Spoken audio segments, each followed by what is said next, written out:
Hello everyone, welcome to the ROKER RAPPORT podcast. I'm your host, Jonny Goldsmith, and I have a very special guest with me today. He was a key part of the 2010-11 team, which finished 10th in the Premier League, the highest position in 20 years, now playing in the beehive state of Utah with Real Salt Lake. It's Nedum Onuoha. Welcome. Hey, how are you? Yeah, not too bad. I was going to ask you about this Utah before getting to the football, but what's Utah like to live in? It's not really mentioned as... No, it's not mentioned as anything, to be honest. But for the whole time I've been here, it's been amazing. It's a hidden gem. Like, I live at the base of some mountains. There's people go ski. There's like 5-10 ski resorts within 30 minutes of my house. So that you've got that in the winter for people. Then in the summer, it's beautiful. And wherever you look, you're literally flanked by mountain ranges. And I feel very, very lucky to be here because it's definitely is a hidden gem of America. Looks quite peaceful. Oh, it is, yeah. Definitely is that. So the move to Sunderland, you came here on loan. How was that move come about? Were there any of the clubs interested? Looking back, I think I wasn't. I think at the end of the season before, it seemed as though I'd need to be looking elsewhere if I wanted to be playing regular minutes, because I played a few games. I wasn't a guaranteed starter in the team at City at that time. So the time passed, and then we were doing pre-season. And again, it was a funny pre-season because the manager was, I don't know, I wouldn't say we fell out because nothing in particular happened, but we just didn't really click or connect, which was the same for quite a few players at that time. So the option to go on loan to Sunderland came up. And I remember initially feeling like a sense of shock because it was the first time I was actually going to be leaving City, because I'd been there from when I was 10 years old. And now this is 14, 15 years later. They're saying, you've got to go and try something else. And as I said, I've never been anywhere before, but I was lucky because I could speak to Fraser Campbell, who's a good friend of mine, speak to Anton Ferdinand, a good friend of mine again, about the club. So I went from being a bit nervous about it to all of a sudden thinking, well, this is going to be good and it's going to be a lot of fun. So as soon as they said they were interested and the offer was there, I was straight up the road. Still keep in touch with Fraser and Anton Ferdinand? Yeah, I still speak to Anton, and Fraser's a very good friend of mine now. Our wives are really close as well. Our kids are close in age and they all get along. So yeah, he's probably the person from my time there who I'm definitely closest with. And he's definitely a friend who I'll be with for the rest of my life. We did play quite well at the stadium in the first half of that season. We drew with Arsenal, Man United, beat City. Yeah. What was it like playing? Yeah, during that time, what was it like? What was it like playing there? Well, it's a bit different to how I saw it in the last few years, to be honest. But I used to love it. I used to love getting there because it's one of the biggest stadiums in the country, and it's definitely got one of the most passionate fan bases as well. So every time you go in there, and if you were, don't get me wrong, if you weren't playing that well, we'd feel a bit of the tension, but it wasn't really. It was more like anxiety from their part that we should be doing better, which is similar to what we felt on the field anyway. But when we were doing well and we were on top of teams, it was such a hostile place for them to come. And you always felt that every time you're doing well, we had the advantage. It was almost like a 12th man, and teams would crumble. I've seen some really good teams go there and think they can go out and play one way or another. But when we were there at Sunderland, we were going right about them, pressing them, getting in their faces, and it was loud. It was, those are some of the best moments of my career because, as I say, it's such a passionate fan base. And when you provide them with something which they love to see, it gives you that little bit of extra energy. Yeah, we were high flying around October time, and then of course the incident St James's Park. Yes, the incident. Yeah. Yeah, and 5-1 defeat. What went wrong that day? Do you know, that's a hard one. That's a hard one to get our head around because we're very excited for the game. We've been looking forward to that game, and it's, as is probably the case for any team that's had that derby lined up. As soon as the fixtures come out, you look to see when it's going to be. And especially, you want to go there and try and put performance on. And we were in good form. We weren't in that good form, but we felt we could have won the game. So then to go there, and then I think football at times can be about momentum. And we were trying our absolute best to make a difference and to play well in the game, but things didn't start well. And then we could never really get a stronghold in the game, and things were going from bad to worse. And I think on that particular day, and as is the case with football, which is probably why we love it, anyone can beat anyone. And you don't necessarily need to have 30 chances to score X amount of goals. So they were far more clinical than us. They had the momentum, they had the lead, and they were playing without the pressure. Whereas from once we went behind and we were away from home and things like this, we just couldn't really get a foothold in it. And it was so frustrating because this is a game which we're all looking forward to, that we never threw in the towel, but then in the same breath, we never really got better, which was a killer. And that game to this day is one which it's probably one of the only few in my career where I look back and I'm still like, I wish I could get it back. There's so much disappointment about how that game went because it could have been a lot better and it should have been a lot better, but it never materialized. And it's one of those games, as I say, where anything we tried, just nothing clicked. What about the dressing room afterwards? Just coming back in after that's just happened. What was it like in the dressing room? You're just distraught. You're absolutely distraught because you know how big that game is. Not many people will be lucky enough in their career to play in a game of that magnitude. The fact that it's a game where we take the bus from Sunderland across to Newcastle. You've got like helicopter escorts, police escorts. They've got fans waiting outside for you, people swearing, throwing stuff at you. This is a big, big game. And for it to have gone the way that it went, like if we would have lost, we'd have been disappointed. But to lose the way that we did, like we're absolutely crushed. Because as I say, this is ultimately one of the two biggest games of the whole season, regardless of wherever you finish in the league. And as I say, we were devastated, and we knew that. Well, one thing that I knew anyway was being someone who I lived in Seaham, and I would go to Sunderland and so on. You can't escape that moment. That's it for the rest of the season. No matter how well you do, this result will be spoken about. So now you're in a place where you're almost thinking we need to play another game again. We need to play another game again because we have to bring the trust back amongst ourselves, but then also show to the fans that this isn't who we are. And, because if that's ultimately who we were, then, we're a bad team. But as the season panned out, we saw in the end that we weren't a bad team at all. We certainly had a good turn in form after this game. Yeah. Because we went on a run where we beat Stoke, drew at Tottenham. We got into it and beat Chelsea 3-0, of course. But what changed during that? I think at times, whether it's just in life or just in football, you have to try and figure out where rock bottom is. And in that moment, in that Newcastle game, we really couldn't have been worse. For as much as like it wasn't like it was a very, very bad day, but it wasn't like everybody on the field had a terrible performance. But we knew that the standards that we had were ones whereby that isn't acceptable. So for everyone, it was almost like, all right, we're resetting, we're remembering that moment, and we're going to do everything we can to make sure that we don't drop to that level again, whether it's a case of defending, attacking, just being cohesive or just whatever. Like we have to do better than that, especially in all the games to come. And again, it was almost like a countdown began again for the next Newcastle game, for the next Derby game. Honestly, that's how it was. Like I remember clear as day Steve Bruce saying to us after the game that we owe the fans and the city based on what happened after that game. And it rang so true because that's, you can't, I don't think you can live in Sunderland, live in Newcastle and not talk about football for as much as it has everything else. That's at its core. Those are the people support you, you represent them. And that game is the biggest time of the season for them ultimately. Obviously you can win trophies and so on, but that game will always matter. So yeah, we felt like we let ourselves down. We let the club down, we let the fans down and all this stuff. So people were almost like remotivated, and you reset and you started again. You said, well, that's not going to happen again. And ultimately, with the players that we had in the club at the time, these are, as we've seen with one or two of them, these are top players, people who go on to achieve great things, and they raised the bar. We all raised the bar, and as a consequence, training, you could argue, was more competitive. And every game was more competitive, and no one, almost like after that game, no one was guaranteed a position. So you had to earn the trust of the manager, earn the trust of your teammates, earn the trust of the fans again. So it didn't surprise me that we started playing well after that. What was Steve Bruce like to play for?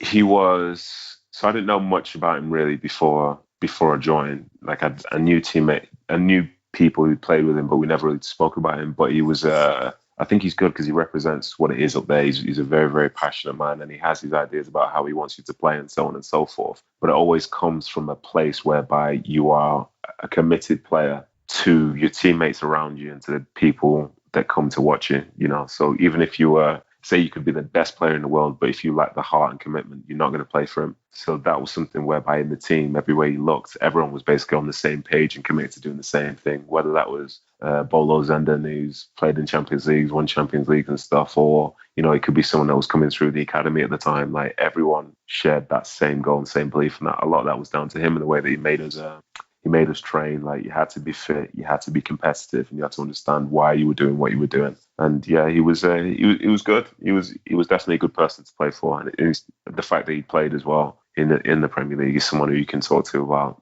pretty much anything really. So yeah, I enjoyed it. You yourself have played most games in the season. I know you had a bit of an injury layoff, but I think you played. Yeah, I think it was 31, 32 league games, something like that. isn't too bad. Yeah, pretty consistent. Yeah. Speaking of the Chelsea game, you only scored one goal for us, and of course it was an incredible goal. Yeah, thank you very much. It felt like you went through the entire Chelsea team. It just felt like you just went past everybody, and then you slotted past Czech. And at the time, Chelsea, had gone 10 games, I think, without conceding a goal. Yeah, that's right. So what went through your head when the ball came to you and you just went for it, basically? What's really interesting about that day, I'll provide like full context. So I don't know if we were in great form going into that game, but Steve Bruce, he said just before the game, this is a big game. This because it was a Sunday, it was a primetime game on Sunday, and I think it was. And he said, listen, if you guys want to make a name for yourselves as a team and for people to recognize how good you are, you have to do it in London, and you have to do it in London on TV. And here we were in London on TV, and we're going out to this game. And, thankfully the result went our way and we won 3-0. But then even to reference my goal, there are a few things which are strange about it. So I was playing right back. As the play's developing and the ball drops to me, I'm in the middle of the field, even though Jordan Henderson was out on the right wing, crossing the ball in. So I don't know why I was there in the first place. I don't know why he was out there either. But then from when it fell, it's just, I don't know, there was just a gap. I guess it was just a gap. And I thought, just why not? And ultimately, at the end of the day, even though people don't do stuff like that all the time, we are all professionals. So we do actually have an ability to be able to actually run towards a goal. What a feeling, what a moment. And even for the context of the game, I think it was just before half time. So that gave us a massive boost, which is why we were able to go out in the second half and do what we did. So the timing of it, regardless of whether it would have been a tap in or, a goal from 100 yards out, like it was incredible. But yeah, going into the dressing room at half time there, 1-0 up against Chelsea, who everyone thought were this, that, and the other. They were a good team, but I just don't think they respected us enough. And on that day, we ended up showing them that if you're going to play against us, you have to give us your all, or you're probably going to suffer. Yeah, it was incredible, really, just to be there. And you look quite shocked yourself when you scored. I don't know if you don't celebrate. Hey, listen, I'll tell you for a fact what it was. It was not shock, it was tiredness. I literally did not have a breath within my body to be able to celebrate. That's one of my biggest regrets in my career. I wish I would have celebrated that goal, but I just wasn't capable. I just couldn't breathe. That must have been a great night of celebrating afterwards. It certainly was. Yeah, it certainly was. We said, in fact, it was probably a couple of nights worth. But those moments, they're few and far between. To beat a team 3-0 away from home in the Premier League is unlikely. To do it at a place like Chelsea, again, unlikely, and to do it on national TV, again, these all things just fell into place. So that was a great moment, and I think everyone that played in that game or watched that game, you can still talk to them about it now, even though that's going on 10 years ago. But things were going steady for us, and then January, Darren Bent shocked everyone, left. Mm-hmm. Was that a surprise, or was there a feeling of him wanting to leave? Or? No. I think so. I was friends with Darren, but I wasn't like really tight with him, so we would never really speak about the ins and outs of life and so on and so forth. So it was a surprise for me, a surprise for most people. Maybe one or two teammates knew something was going on or something was in the works, but yeah, it really was. It was a big surprise, and he was our talisman, really. So to lose your main goal scorer was it was a blow and a surprise. But then when you live up there, there's so much drama anyway. I think it just added to the whole context of the season, did it not? Definitely. Like don't get me wrong, I think he was a good guy. He was a good teammate. But in that moment, I think the decision must be made for something which was just for him, and it was a shame based on the fact that we were on a roll and maybe who knows what we could have achieved. But I think to have I think it was Asamoah and Danny Welbeck and people behind it would have been Fraser if he wasn't injured. That's still not too bad, really. We had just throughout the team, there was just so many players who we would love anyone from that team now. How much was morale affected by Darren's departure? I don't think it was morale as such. We were just surprised. And football matters are always football matters. A player can never leave without the club saying that the player can leave unless they're out of contract. So it was something which I guess both parties wanted. So ultimately we just had to move on. But things would inevitably change because now those are big boots to fill. He did score a lot of goals and he did help the team out and he was a good guy around the place. So he was going to be missed. But the season carries on going. So yeah, from a morale standpoint, didn't really affect us. But as I say, we just had to try and find a change. In that season, Jordan Henderson was there, played about. Yes. Yeah, he was a mainstay in the team. And did you have any idea from playing with him that he would go on to have the success that he has had? Honestly, I wasn't sure, because I thought he was a good player. I really, really did. And he had so many attributes which were going to be beneficial, but he had to learn about the game and other things and what's important and what's not important, because he could essentially run and do this and do that, but like you can find other people that can do that. But he was a good player, but I think at times he was very he was the representation of a fan that was playing within the team that he supported. So from an individual perspective, he can play, train, do whatever, but his eyes were only set on, say, when we were playing Newcastle, which was good to a point. But in terms of bigger picture, if you want to go and try and play for England or anything like that, you have to try and expand your game and learn more about what it takes to not just beat Newcastle, but to beat all the teams in the league and stuff like this. So I think he had the potential to do that, but in that moment he wasn't doing it. But as time passed, he started to get better and better and better at his own craft, and then his things which he had before then just added to it. So to see where he is now doesn't really surprise me, because he's someone who for years I've really liked as a player. And even when people were saying, no, he's not this or he's not that, he's not whatever, I said, all right, then we'll see. And ultimately, that he was one of the best players in the Premier League. And to know that was the guy who I played with and who someone had on their books 10 years ago is incredible to see. It's always nice to see a local lad doing as well as he is. Yeah, for sure. And he's the thing with him, like he is Sunderland through and through. Like no questions asked at any point. He's as committed to supporting that city as like anyone else who's on the street who's not getting the same chance to play. During your season, who was the best player to play alongside, though? That is a good question. I think that year saw a bit of a rise for Danny Welbeck. I really enjoyed playing with Steve Malbron. To be fair, just everyone, like looking back and looking through that team, it was a strong team. It was a really, really strong team. I run through the team. We had Stefan Sessegnon, Bolo Zenden, Danny Welbeck, Darren Bent, Asamoah Gyan, Jordan Henderson, Lee Cattermole, Kieran Richardson. Like this is I could keep going. Like that's a really good team. And I think the fact that at the start of the season the goals were very clear. We wanted to finish in the top 10 of the Premier League, and that didn't feel like a million miles away. I think that kind of says that it was a really good team. Each individual, as good as they may be, they also fit into the team. So in terms of who they enjoy playing with the most, like even not even mention people like Phil Bardsley, Michael Turner's, Titus Brambles, like there's literally so many. But it's just, what can I say? It's just really, everyone really enjoyed it with everyone. Anton Ferdinand was there at the time as well, wasn't he? Yeah. Yeah. He moved to QPR when you did as well, didn't he? Yeah, he did. Yeah, he did. And I spent a lot of years with Anton. Thankfully, he's a nice guy. Couldn't say that about everyone who I've spent a lot of years with, but we won't get into him. Let's not talk about him on the podcast. Yeah.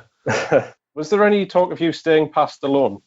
There was. Do you know what? I don't think there was. I think there was scope for it to be there, but I always thought I was going there for a year, and then my aim was to go back in at City and see if I can break into that team. So I don't know if that feel was something which changed the way that, say, Steve Bruce or whoever considered me as the season was progressing, but that's how it was. And ultimately, I never had a call where someone said, Sunderland have now put a bid in, and now you should go there. That never really came. Looking back, if the bid would have come in, I probably would have gone straight there, because that next season is when I ended up leaving City on a permanent deal anyway. But it never materialised. I don't know if I was the reason for that, or if it was the club, or if Sunderland weren't interested, or City weren't interested in selling at the time. But it just never came about. But as I say, with hindsight, I think it's definitely something I would have seriously considered at that point.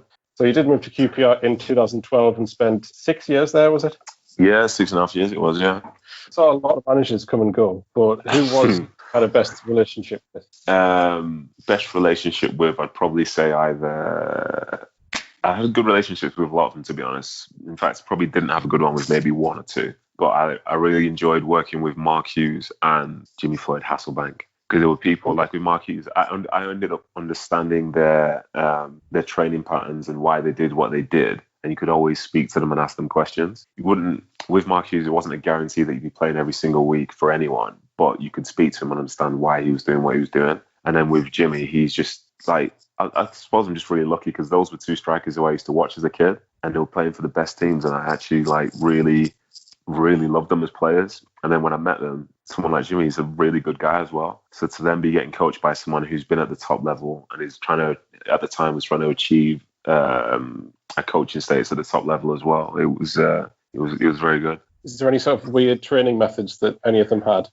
Weird training methods. With Jimmy, things tended to be quite long, and certain sessions, like fitness would be like a huge part of it. And I initially thought, this is hard because he had a different structure. Because normally with players, you'll be off the day after a game. That's the case in England, but in other countries, it's not the case. So he would change the schedule so that we'd come in on the Sunday to do recovery work. But recovery work is harder than some people's training sessions on a Monday normally. So you had to kind of break that pattern. But then you got to a point where you basically thrived in it and you were expecting it and you felt better from it. But it was considered radical because it's against traditional coaching patterns in England. So what was your favourite game to play while at QPR? It wasn't necessarily my best game, but my favourite game, interestingly, was the first season I went, was when City won the league for the first time. So here's my bigger picture moment. So the year before was when I was at Sunderland, and that's when United played Sunderland, and United thought they'd won the title at Sunderland, if you remember. Do you remember that one? Yeah. So that was my old team, and now I was at the Etihad with my new team in QPR playing against my other old team in Man City. And things pan out in a way whereby even though at QPR we lost, we stayed up on the last day. City won the league. City were the team I supported. And then United, the team who had been my nemesis for like 20 years, they were now being humiliated by my old set of supporters in Sunderland. Mm-hmm.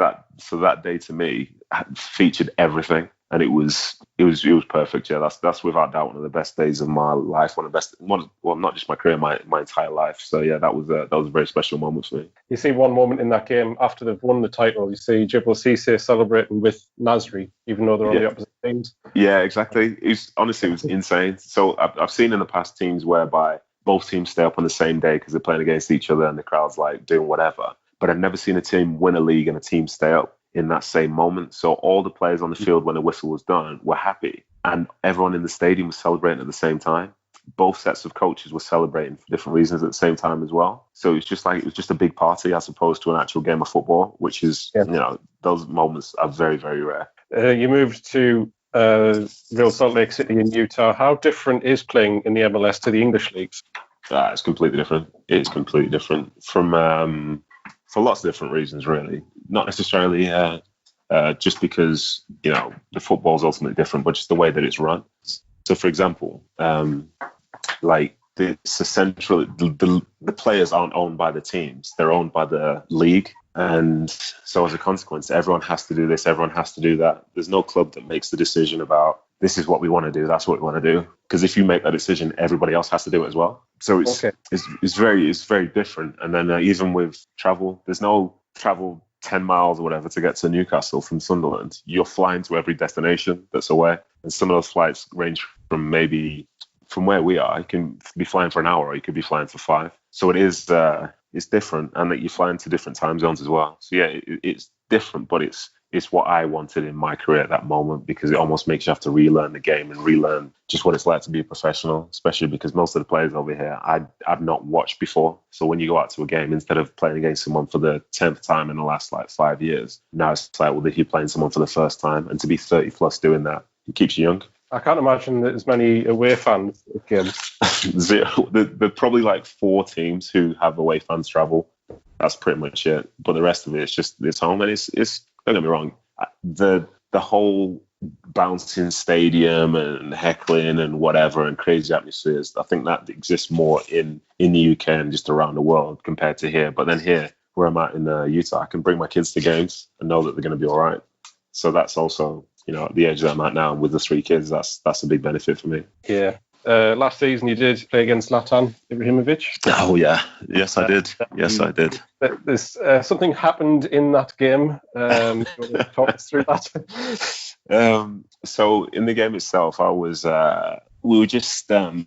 It's just a normal game. It was my second time playing against him in my career, because I played against him in a pre-season game one time, and there was nothing being said. There's no real communication. And then just out of the blue, he just dragged me to the floor, like from around the neck. So I was on the floor and I was looking like, what are you doing? because the ref had booked it, blown for the free kick. So I'm looking at him saying, "What are you doing?" And then he started having a go at me, telling me to get up. So the original me from playing in England, it's just, I'm not having it. So I got up and I started politely telling him where to go, just ever so politely, nothing too vulgar.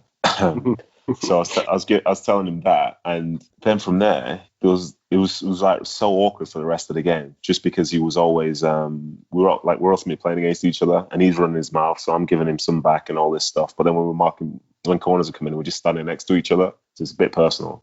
But anyway, time passes in the game. He ended up scoring the winner, and then he celebrated in my face, but I didn't really notice it at the time on the field. Otherwise, I might have reacted differently. Okay. So then after the game, he came into our dressing room like 5 minutes after we'd walked off the pitch. But the way that doesn't happen, especially like if you do that in England, someone's going to stop you at the door. But because America is kind of built around its stars as opposed to its teams, they kind of let people just move around as they please. So he came in and he was asking me, have you calmed down yet? Have you calmed down yet? With a big smile on his face. But like, this was serious to me. So again, I politely told him to leave the dressing room if he would be so kind. Well, yeah, I was giving it that. But ultimately it was it's just one of those things. Like, I think one of the problems that I have with this league over here is that, as I say, because it's built so heavily around its stars, the league go over the top with it, and sometimes the players do as well. Because he was the best player in the league last year, but it was made easier for him because people were almost scared to go up against him. But ultimately, if you don't go up against him, then he's going to just dominate. Whereas, say, back in England and stuff like that, it's the same reason people love seeing the FA Cup in January, because you can find some of these best teams with the best players go and play against people who, might have regular jobs or, are playing 3-4 divisions lower, but they're going to go and make it as hard and as hostile as possible for the players who they know are better than them. So as a consequence, you see real commitment and good games, and that's why you see upsets. But over here, like, nah, stuff like that doesn't really happen, which I think is a bit of a shame, but ultimately it's just how it is. So I was just reminding people that where I'm from, nobody can come into your house and do whatever, and then you just sit there and take it just because they're a big name. That's not the way you work, and that shouldn't be the way that you should be working going forward. It must be quite warm during games, like the temperature must be ridiculous sometimes. Yeah, so our league starts in March, and say last year, for example, there was, in the same day where we played in Houston and it was like 25 degrees and humid, but then someone played in Colorado and it was minus 12 that they were playing in. So there's a bit of a spread, you could say. There's a bit of a spread. And then come summertime, it gets the silly season. The last place you want to be in the summer is going to Dallas, going to Orlando, going to wherever, because the temperatures can really be even from where we are in Utah, it gets to 35, 40 degrees. So it's spicy. It's a good test. If you could put together a five-a-side team of players that you've played with, you can put yourself in the team or you don't have to. It's up to you. And a manager. What's five-a-side team you're going to go for? That I've played with anywhere? Yeah, just your whole career, yeah. There would be bits of bias in there just because these are my people, but I'd start with Joe Hart in goal. I still think he's like generational talent, even though people say he fell off and whatever. He's the last person I want to be taking a shot against, I'll be honest with you. The last keeper on this earth. Centre-back, I'd probably go with Vincent Kompany, just because he's a proper, for as good as he was with the ball and all this stuff, he's a proper winner. Midfield, I'd go with... it's probably just going to be in the City team, this. I can only apologise, but you see what I'm saying in a second. I'd probably go with Yaya Toure and... Oh, here's the problem. And David Silva. And up front, I'd have to go with Sergio Aguero. Okay, I can understand that one. Yeah. Yeah. I was running by people in my mind, and there's been some really, really good players, but like those some of those guys are icons, so I can't really kick them out of the team. And manager-wise, who would you go for? Oh, now there's the question. I would say, just for how I got along with him, I'd say Jimmy Floyd Hasselbank. Yeah, that's what I'd go for, because I really did get along with him. He's someone I still speak to now. Yeah, I know it's a surprise. Because I've had lots of good managers, but ultimately, I think if he would have had some of the like good teams and good club situations that others, I think he would have done well. We just never made it there. Well, I'll let you go, Nedum, but thank you for your time. No, it's an absolute pleasure. Thanks for the call. Did you manage to watch Sunderland till I die? Do you know what? As weird as this may be, two of my clubs I've played for in Sunderland and Man City have both got documentaries out. And I can't watch them for some reason. It feels a bit weird. It feels a bit weird watching it. But I think a lot of people that I know, they're enjoying the drama of the Sunderland one. But then also when I was in the Championship with QPR, I was playing against Sunderland and I could feel the tension as well. So yeah, I'm going to try and avoid it because my memory of being there is a great one, and it's one of the most enjoyable years of my career. So I'd like to just keep it that way in my mind for now. Yeah, I completely understand that. Yeah. Yeah, I've heard it's a little bit different now.